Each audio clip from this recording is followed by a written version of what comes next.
എന്ന് പറഞ്ഞവരെ ഇന്നത്തെ സുവിശേഷത്തിൽ നമ്മൾ വായിച്ചു കേട്ടത് ഈശോ നായിൻ പട്ടണത്തിലെ വിധവയുടെ മകനെ പുനർജീവിപ്പിക്കുന്നതാണ്.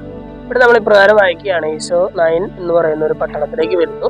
ആ പട്ടണത്തിലേക്ക് വരുമ്പോൾ അവിടെ പ്രവേശന കവാടത്തിൽ നിന്നും ഒരുപാട് പേര് ഇങ്ങനെ ഒരു വിധവയുടെ ഏക മകന്റെ വിലാപയാത്രയിൽ അതിന്റെ ശവമഞ്ച് വഹിച്ചുകൊണ്ടുള്ള ആ യാത്രയിൽ പങ്കെടുത്തു വരികയാണ്.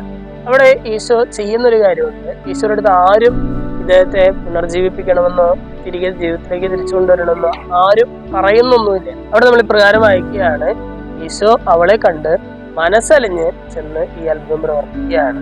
കരഞ്ഞുകൊണ്ടിരിക്കുന്ന വിലപിച്ചുകൊണ്ടിരിക്കുന്ന ആ വിധവയായ സ്ത്രീയെ കണ്ട് ഈശോ മനസ്സലിഞ്ഞ് ചെന്ന് അവളുടെ ഏകപുത്രനെ മരണത്തിൽ നിന്നും ജീവിതത്തിലേക്ക് തിരികെ കൊണ്ടുവരികയാണ്.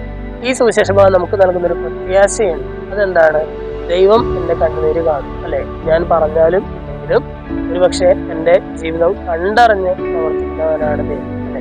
ഞാൻ ദൈവത്തിന് മുമ്പിൽ കരയാനായിട്ട് തുടങ്ങിയാൽ ദൈവം ആ കണ്ണീരിന് ഉത്തരം നൽകുമെന്നുള്ളതാണ്. എന്റെ കഷ്ടതകൾ കണ്ട് അവിടുന്ന് എന്നെ അനുഗ്രഹിക്കും എന്നൊരു വചനം നമുക്ക് നോക്കാം.